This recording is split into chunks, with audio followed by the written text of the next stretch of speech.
Hi, I'm Femi OK, and you're in the stream. Today, from Mexico to Argentina, marches against the violent killings of women and girls are making waves across Latin America.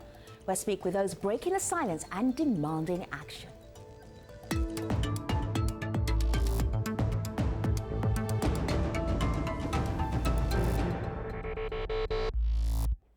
Now, this is a topic that we have dealt with online at stream.aljazeera.com. We're taking it offline now and bringing it to the show. What are the conversations you're seeing already, Malika? Well, people are excited that we are discussing this on the show, but we start first with a reminder. This is via Twitter from Natalia. She writes this: by the way, femicide happens in every country of the world. It's not particular to Latin America, but on today's show, we will discuss why women in several Latin American countries are taking to the streets to do something about it. And we want your help to do this. You can tweet us your questions, your comments with hashtag AJStream. My name is Taina Bieneme. I'm the Executive Director of the Coalition Against Trafficking in Women, and I am in the stream. Over the last few months, protesters from Latin America have been coming out against gender-based violence, commonly known as femicide. In June, thousands of Argentines took to the streets chanting "Ni una menos," or "not one less," following the murder of a pregnant schoolgirl whose body was found under the patio of her boyfriend's home. The campaign spread to Chile and Uruguay and has resonated with many other countries in the region. Femicide is most often committed by a male, usually a husband, boyfriend, or ex-lover. Sometimes the bodies of murdered women are dumped and never found. Often the cases go unresolved. While this is a worldwide issue, more than half of recorded femicide cases come from Latin America and the Caribbean, with El Salvador being the most deadly. So the stream team crunched the numbers based on sources from 3 organizations to break down just how bad it is across 3 Latin American countries. So have a look at this. On average, every 12 hours in Guatemala, 1 woman is killed. Every 24 hours in Mexico, 6 women are killed, and every 30 hours in Argentina, 1 woman is killed. And that's just based off of recorded cases. There's so many more that go unreported. So today we look at the challenges of tackling femicide in Latin America. We're joined by Andalusia Knoll, an independent journalist who is based in Mexico City. In Buenos Aires. Hi, good to have you here. In Buenos Aires, Argentina, Mariana Rodriguez Pereira is a civil rights attorney. Hello. In Montevideo, Uruguay, Elena Suarez is the communications coordinator of Cotidiana Mujer. And finally, hello, welcome. In Mexico City, Catalina Ruiz Navarro is communications coordinator at Just Associates, a social welfare organization. So it's good to have you all here, ladies. Andalusia, if you're trying to work out, why is it in Mexico that so many women are literally being targeted and murdered? What would you say? What would you tell our international audience? Sure. I mean, I would say that it's a combination of a society where women are considered second-class citizens and definitely not guaranteed the same rights as men, combined with a failed judicial system where this kind of machismo and very patriarchal is embedded in the corrupt, inept judicial system. So I could think of and talk more about a case where a woman refused to be another statistic of femicide, and she fought off her assailants, and she was kidnapped, raped, and almost killed. And when she killed her aggressor, she went to prison. And her other assailant was walking free. Her name's Yakiri Rubio. She's 20 years old. And her case allows us to see what happens when someone actually tries to defend themselves from not being killed. And so I think that just gives an example of the judicial system continually criminalizes women. So many of these women who are assassinated, it's not the first time they're experiencing violence in their life, that they maybe before actually were looking for help from these domestic violence situations and were not receiving any help. No one was listening to them. They were living with abusive husbands or, abusive boyfriends, et cetera, and looked for help and were not able to get it. And in the end, often when they're killed by these partners, there's no investigation. And sometimes when there is an investigation, they declare that the woman committed suicide. This is very, very common in Mexico, that they say the women were not assassinated, that they committed suicide. Mariana, does this resonate for you in Argentina? Well, we don't have that sort of cases where people accuse women of committing suicide. What we have is a lack of implementation of existing laws, basically. There are restraining orders, for example, in the femicide report from Casa del Encuentro from last year, 277 women were killed. And most of the men who committed those crimes not only were partners or ex-partners, but they also were subject to restraining orders. And they were completely ineffective. And nobody did anything to stop those guys. And this is ongoing. There was a case yesterday of another woman who was killed by the father of her child, and there was a restraining order against him, and nobody could stop him. So this is very concerning, this lack of effectiveness of enforcement of law. And we took the streets last month to talk about the Not One Less, but nothing has changed. So I don't know which way to go. We are open to advice from other places in the world to see how can we stop this femicide in my country. Well, you're talking about advice from other people in the world. This is a comment from Nicaragua that I'm going to share here. She picks up on what you were saying and what Andalusia was saying earlier. Dabney on Twitter says she did a study, and the number one thing that people said led to femicide was machismo, that word that Andalusia mentioned. Another person picks up on that. This is Njenga, who says, with family and societal roles changing, Latin American women are more confident, business savvy, and more ambitious.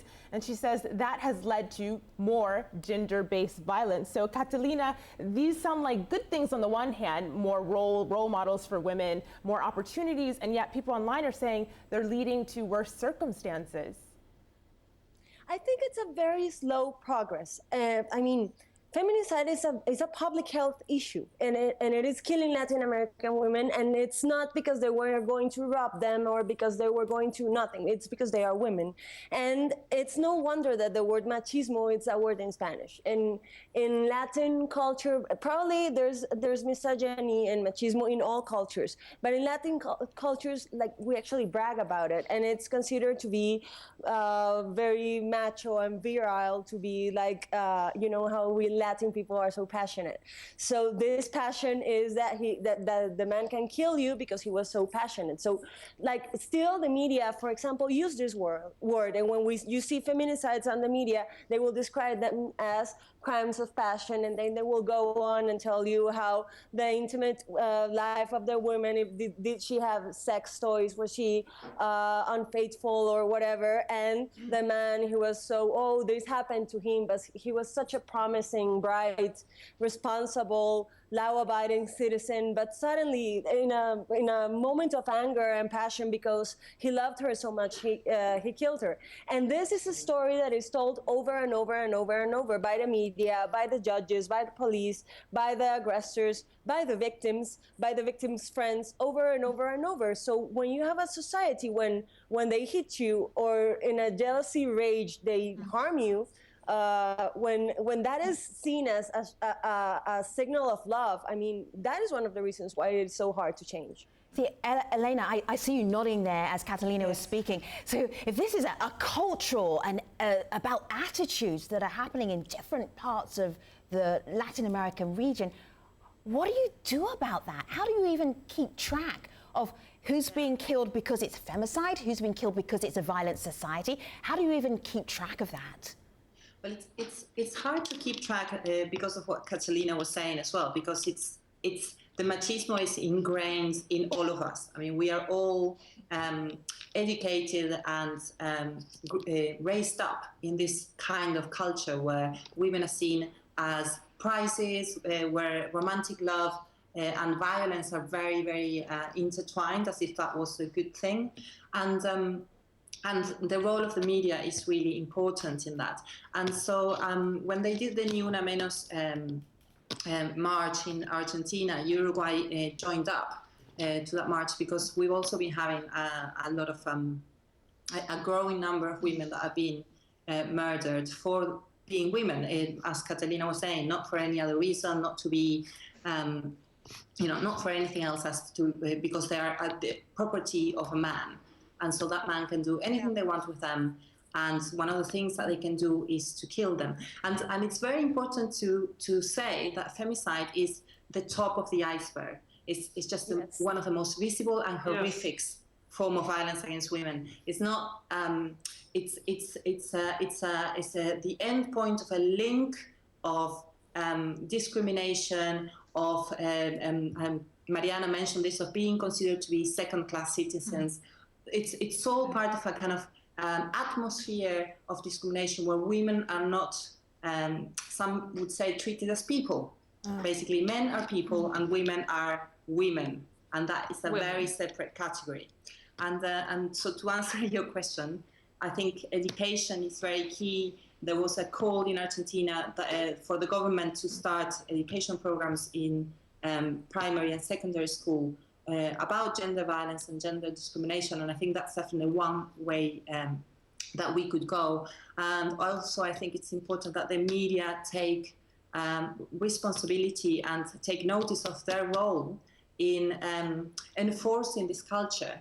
Women in the media, it's less and less frequent, but it's more and more frequently that we appear in shows like this, and we're talking, and we have agency, and we are expressing our opinions and our views, but more often than not, the media shows women as objects of beauty or objects of sexual pleasure and desire. So, well, Elena, I'm actually going to share with you another member of the media, a female member of the media out of Sao Paulo, Brazil, and she is covering this, but she has some pretty sad stories. I want you to take a listen to what Betty had to say. I recently covered a case about a woman who had her hair on fire because her husband thought that she was having an affair. So he felt that he could put her hair on fire. And the members of the jury actually thought that she had a small portion of guilt into his behavior because she was changing her hair, perhaps she was having an affair. So he was supposed to actually, under this law, get 15 years of jail, but he actually got just 1 year. So Elena, I saw you nodding your head, but Mariana, I wanted to go to you for that because you were shaking your head like you couldn't believe it. What happens with the sentencing when people actually do report this? They could actually go to trial. This is really, yeah, exactly. It's really key. So this is often, I think Mariana mentioned this before as well. Women are often blamed for whatever happens to them. Or there is a ridiculous explanation, like, he burned her hair because she was having an affair, as if having an affair was any reason to burn anybody's hair. Or she was raped because she was wearing a short skirt. Exactly. Or she was raped and she was looking for that. She really wanted to be raped. That's why she was wearing this very short skirt. Or that's I think that the problem is that the machismo is so rooted in our culture. So it'll take time and efforts from our governments to overcome that. You see, these are judges, and in Brazil, there's this fabulous convention of the Inter-American system called the Belém do Pará, against it's about violence against women, and in Brazil they have these rulings. Also, the fact that we have women as presidents in our countries, because Chile there's a Michelle Bachelet, here in Argentina we have Cristina Kirchner and Dilma in Brazil. It doesn't mean that there is no machismo. Women, as Elena said and as Ana Lucia said, we are still second class. We don't make the same money for the same job. We are often blamed for actions. For example, if it was 2 or 3 years ago that rape was not, that if a rapist married the victim, he would walk free. Yeah. Right, I was just going to comment on that, actually. Go ahead, Andalusia. Sure. Actually, the case that I mentioned earlier, of the young woman, who was kidnapped and raped. I mean, the judge, one of his main points was that her attacker was her boyfriend. The woman's a lesbian and said that the attacker was not her boyfriend. But the point is, regardless if it was her boyfriend or not, she was stabbed numerous times and essentially left for dead. And the judge just was hung up on the fact whether. We'll get back to Andalusia. She's just frozen there. See, for me, I'm thinking, is this, if we're listening to this outside of Latin America, or literally anywhere who's got a sense of justice, this sounds outrageous and appalling. How could the judiciary, how could the police get away with this? Who wants to unpack that? How is that even possible? It doesn't seem to be just. I think right. I mean, the police. Sorry. Let's go back to Andalusia. Andalusia, we lost you there for a moment. Pick up. Go on. Sure. Right up. I mean, ironically, where this happened, this case of Yakiri, it was in a neighborhood actually where I lived, and the attack happened very close to where I had lived at the time. And this meant it was near where the Supreme Court of the city is and where the Forensic Institute was, yet they did not actually take any forensic evidence from the hotel where it occurred. They said they couldn't find the surveillance cameras. They never investigated. One of her assailants was never arrested. I mean, this is what happens. Right. This is not just what happens Andalusia, to women, but it happens to people. Hold tight for a moment. So if this woman had been a man and he was killed under horrific circumstances, would the perpetrators would have been caught? Or is it just a broken system and women are also victims of that broken system? Would a man have been killed in those horrific circumstances? Yeah. I mean, you rarely hear of a man that was stabbed like 15 times. I was going to tell, our analogous story in Colombia is a guy that accidentally shot 14 shots of his gun in his bedroom in front of his daughters and wife, and accidentally one of these shots went to her head. This is like a very powerful man with a very powerful family. The best lawyers in Colombia are defending him, and he will probably sooner or later, go free. And for example, we have our recent feminicide law. We actually got this in this June, and this comes from a very horrific story. And that's in Mexico, right, Catalina? No, this is in Colombia. In Colombia, okay. We got it this June, and it comes from a horrific story. It's the story of Rosa Elvira Celi. This woman was impaled and raped and killed in the national park, and she called the police. She actually had time to call the police, and they didn't find her and they didn't get to her. And her aggressor was doing it again. He was convicted for killing a woman 10 years before, and he went to jail just for 16 months, and then he went free. And then he did this again, and of course she was impaled. And the thing with feminicide is it's spectacular, and everybody is of course against feminicide. But when you see catcallers in the street, the process, the mind process that happens on their mind is that you are walking on these streets to make their day, or for them to shout at you. And this is the same process that somebody that's going to kill a woman have in their heads. She's mine, so I have to kill her. She's mine and in my territory, so I'm going to catcall her. So catcalls are okay, those are piropos, but killing, of course, is wrong. But it's the same mind tick. Mechanism, it's the same mechanism that they do, and that's what has to change. Malika. Yeah. Well, I want to pick up on a point that one of our guests raised a little bit earlier, and that things are going to change because people specifically are taking to the streets. So as Femi mentioned at the very beginning of the show, there's a hashtag that people are rallying under, and that is not one less. I want you to take a look at some of the tweets we've seen and how that's spread across the region. So first you had in Argentina, where someone writes, "Women are invisible ghosts with no rights." It spread also to Uruguay. You see someone tweeting, "It is not a women's issue, it's everybody's issue." And you also see protests in Chile and people using that hashtag. "An emergency plan against sexist violence is necessary." That's what someone wrote on Twitter. They all tweeted in Spanish, and we translated those tweets for you. But Elena, you see these tweets, and you mentioned that solidarity going across the region, really. Is this the sign that things are going to change and people have had enough? I think it's both the sign that things are going to change, but also the sign that things have been changing. In Latin America, there's been great advances in rights for women. There's still a long way to go, don't get me wrong, but many countries now, all countries have divorce laws, and believe it or not, that's quite recent in some countries.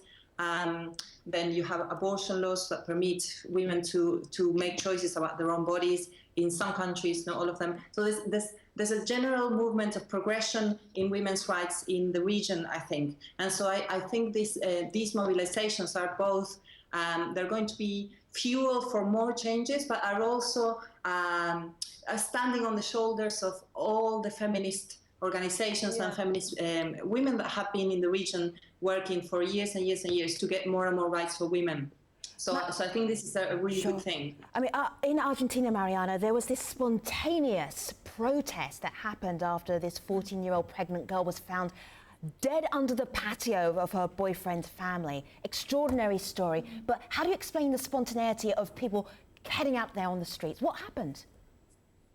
We are tired of being killed just for being women. We're tired of being blamed and we are the victims here.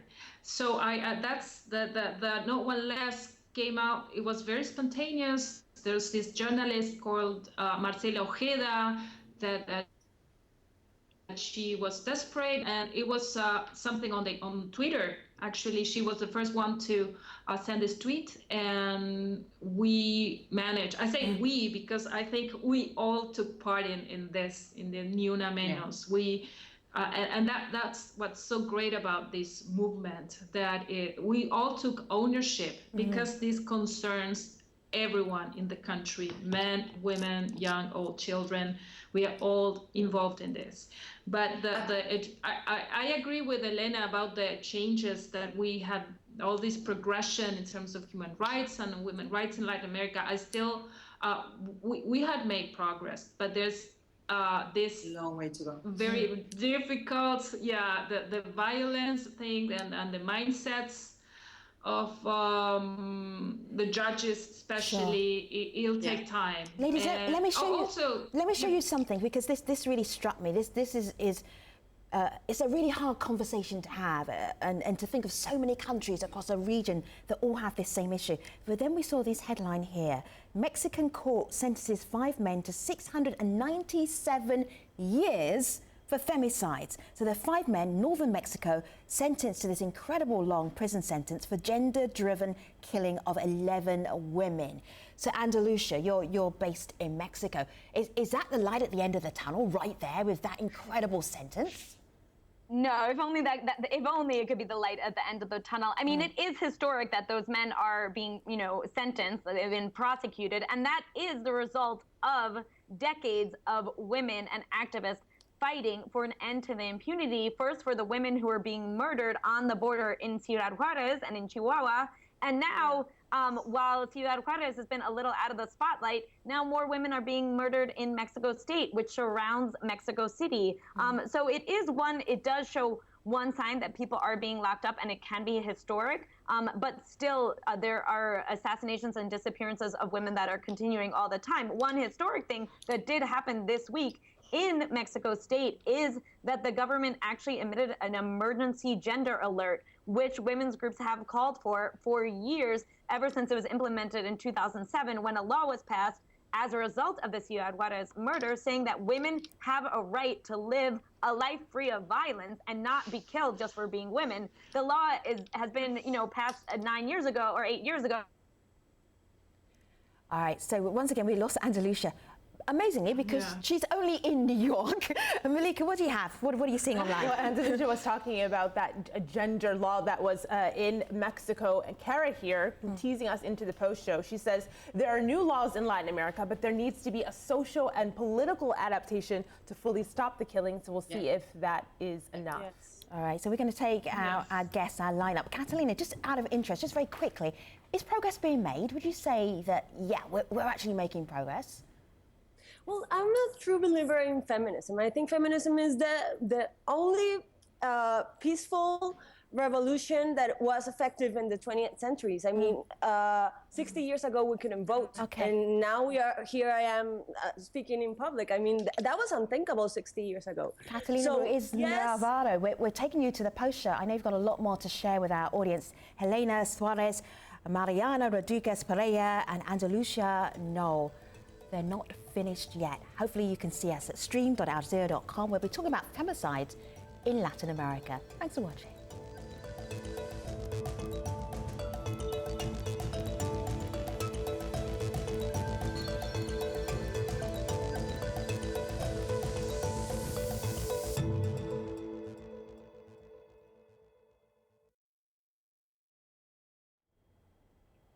Hello again. We've been talking about the challenges of addressing femicide in Latin America. I want to get right back to it via Malika. What do you have? So many people are talking about changing the laws, but hand in hand with that, people say the mindsets have to change. So this is a video comment we received from someone named Priscilla, and she had a thought on that. I want you all to have a listen to this.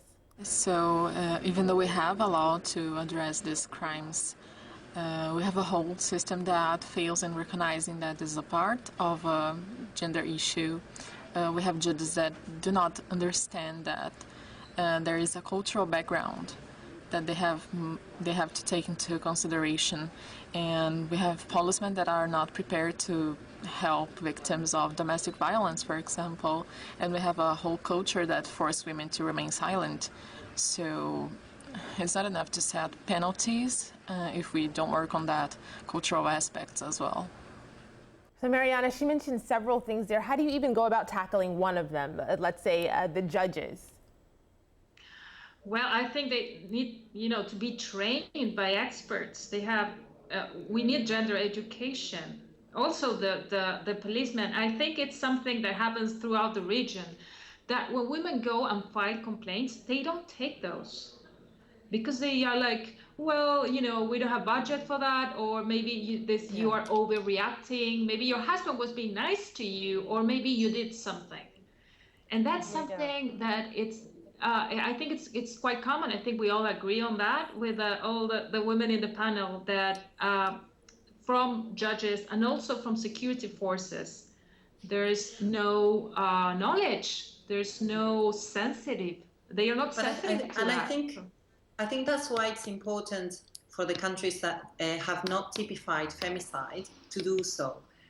Because when you have a law, you create a framework that obligates the state to capacity build their workforce, to train policemen, to train the judiciary, and you give activists a tool to be able to repel when there are violations of human rights, so Elena, or violations of that law. As far as I understand it, you do have a femicide law in Uruguay, is that correct? No, we don't. We only have a law that addresses domestic violence, so it's a very, very tiny aspect of law. And but since the latest increases in the violence, the government are now studying a project to typify femicide within our law. So that's in the works. And I was just reading that, in fact, that is an initiative that is backed by the Ministry of Defense. So, the kind of internal defense. I don't know how to translate it. Ministerio del Interior, so it's a kind of in charge of police and internal affairs. That's it. Thank you. So hopefully, if it's an initiative that is backed from that place, it will stand a better chance to be a good law. Although they're focusing a lot on penalties, and I think a lot of us agree that penalties are not the way forward. The importance of these laws is not that the penalties are bigger, because every life is important. Every life matters, whether you're a woman or you're a man. The importance of these laws is not an increase in penalties, but an increase in a framework to make this violence visible, to understand the causes of this violence, and to give the judiciary and the police tools to address this violence correctly. Right, because there are some femicide... Yes, go ahead, Mariana. Oh, no, I was going to say that, not only the punishment is important, but the protection of the victims, the redress to the victims and the families, and the access to justice and health and education to all the women.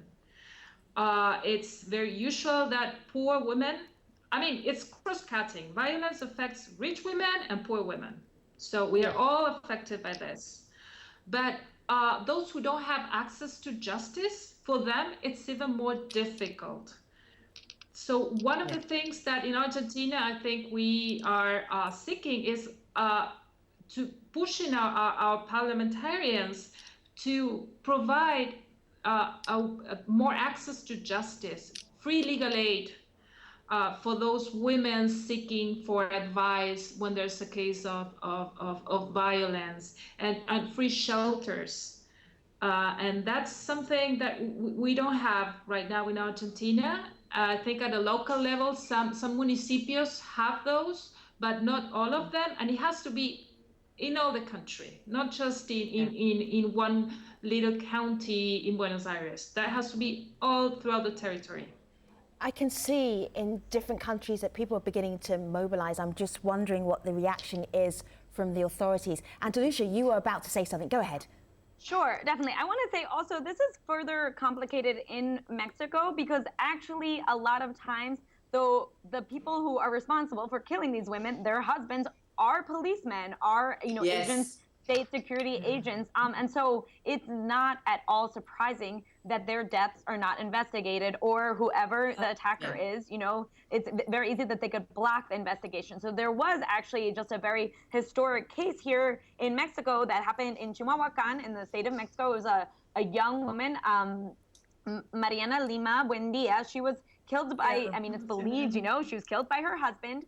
And he was a judicial policeman, and he said that she had committed suicide, and the case wasn't investigated. And her mother said, "I am not going to allow my daughter to be murdered and not seek justice for her." And her mother, Irenea, she took this to the Supreme Court. So it just went to the Supreme Court a few months ago, and the Supreme Court actually voted to reopen the case and also investigate it and make sure that a gender perspective is part of this, and see if she was killed for being a woman, that it is a case of femicide. Yeah.